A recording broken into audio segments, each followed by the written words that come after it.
Today we're taking a look at the top 5 best takedown boots on the market in 2023. And by takedown boot, I mean the cheaper version of all the high-end, super duper luxurious models out there. Your Mercurials, Futures, Predators, you name them.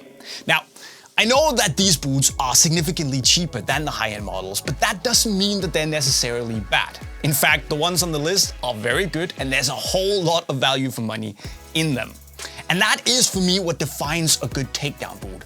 Something that offers value for money and gives you that experience of the more expensive football boots, obviously for a lot less money. So if you are the type of player who looks at an expensive boot and kind of go, then these boots should definitely be on your radar. And even in 5th place, you have a pretty strong option, actually. This is the New Balance Furon V7 Destroy. Pretty aggressive name, which is 125 euros. And I'll be honest, I don't think it looks that good. It doesn't look very premium, but thankfully it feels and performs a lot better than it looks. So that's good. But here you get a hypo-knit upper, which is the same material that you find on the high-end Pro version. You of course also get your off-center lacing system, meaning a big clean striking surface, and then you get the outsole from the Furon V5, so one of the earlier top models. Now that's cool and all, it's not as responsive or aggressive as the one on the V7 Pro, but I mean, it's kinda okay. Now the boot itself it's super pliable, super comfortable, very, very soft and sock-like around your foot. And it's also on the wider side, meaning that if you have a wide foot and you still want that speed boot-like sensation, well, these are really good to experience. It's also still relatively sleek, has a low pointed toe box, and despite the fact that it does lack a little bit of lockdown and responsiveness overall compared to the Pro version, well, given the fact that it's almost half price, I can definitely live with it. So if you do value the feel of comfort and speed, but also value your credit card, well, they're good. Pretty good.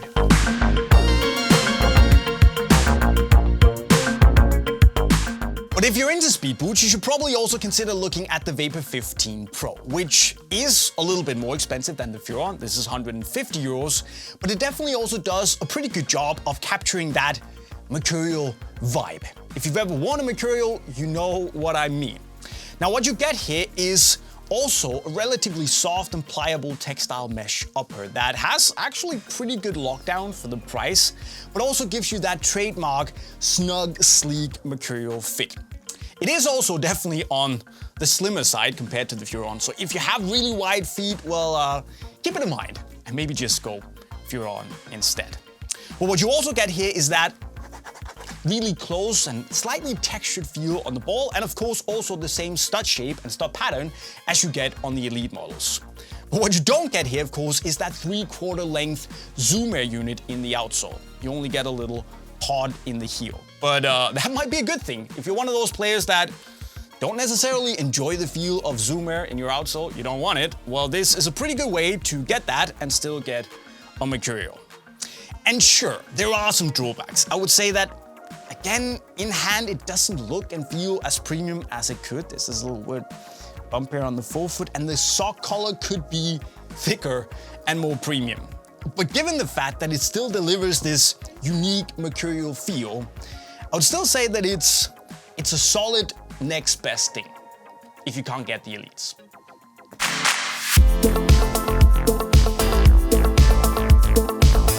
In 3rd place, you have the PUMA Future Pro, 140 euros, and it does a pretty good job of mimicking what works on the Future Ultimate, if you're into that. Now, of course, again, it's not as nice or premium and definitely weighs a lot more, especially because of the outsole.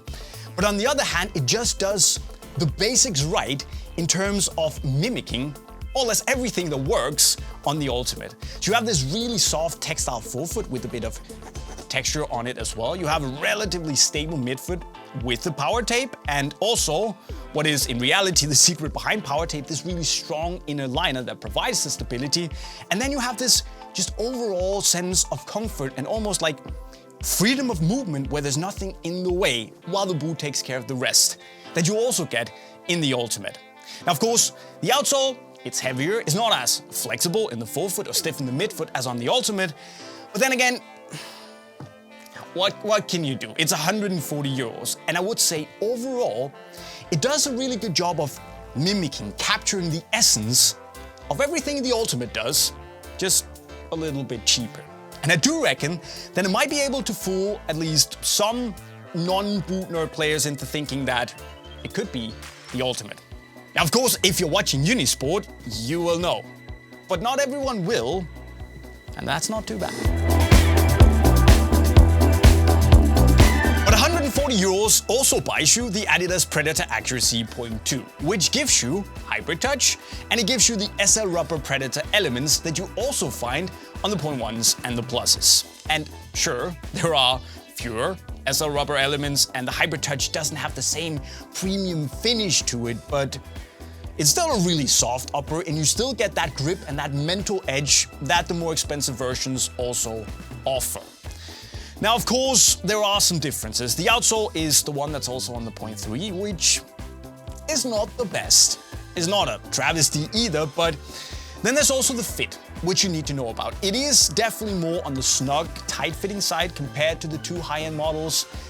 But while that can be a good and a bad thing, if you're like me and you think that the 0.1s and the pluses are simply too wide and too roomy in the midfoot, this does offer a more snug fit with a hybrid touch upper and the SL Predator rubber elements. So, it does cut some corners, sure.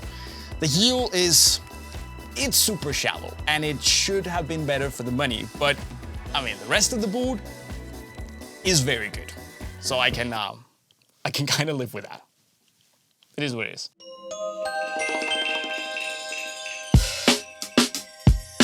But before we move on to number one, I also want to give an honorable mention to the New Balance Tequila V4 Magia, which is, in my book at least, the best laceless takedown model by a country mile. And of course also the Mizuno Mercurial Neo 3 Pro, which as always just offers quality and comfort and that speed boot-like vibe for a very fair price.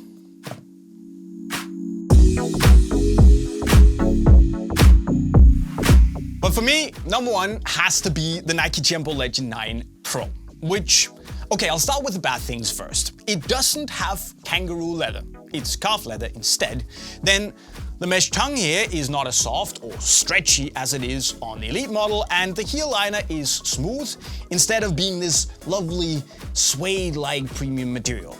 But I'll be honest, when you get it on your foot, it doesn't really matter because the Pros still offer, damn it,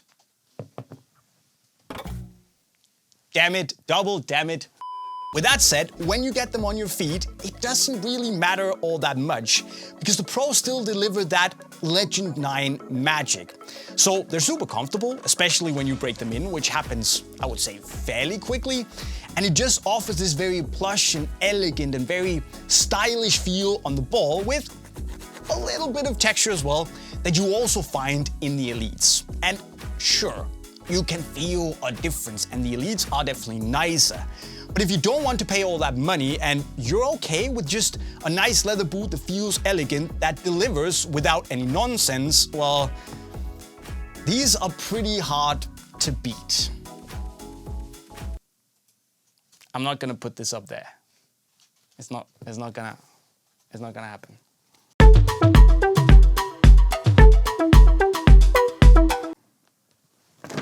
Yeah, I'm not gonna fix that. But I also had to create an extra tier.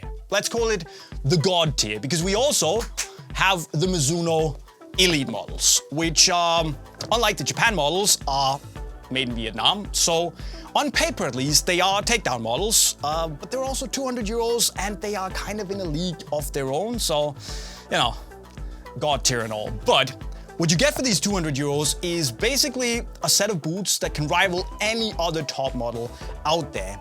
And Mizuno, yes, they're making them somewhere else, but they've only changed very small details that only the most hardcore connoisseurs can feel. So on the Alphas, for instance, the upper is ever so slightly thicker, the foam skeleton is ever so slightly thinner and not as defined. You get a slightly different inner liner and you don't have this carbon fiber-like Carvo insert in the forefoot. But again, I think only the most hardcore nerds can really feel the difference. And basically, you get 90+% of the Japan models at 60% of the price. It doesn't get much better than these two Elites. So if you are looking for really good football boots, but don't want to or can't pay for these expensive top model boots, well, all of the takedowns on this top 5/top 7 list are actually really great value for money. And as always, you can buy all of them in the link to Unisport right over there. But don't go before you tell me which one of these boots you would buy in the comment section right down below. Of course, also don't forget to subscribe to the channel with the notifications on for more awesome boot content in the future. And if you like learning new football skills, and who doesn't, well, hit the playlist right down there. And with those words, I'll be signing off. Cheerio.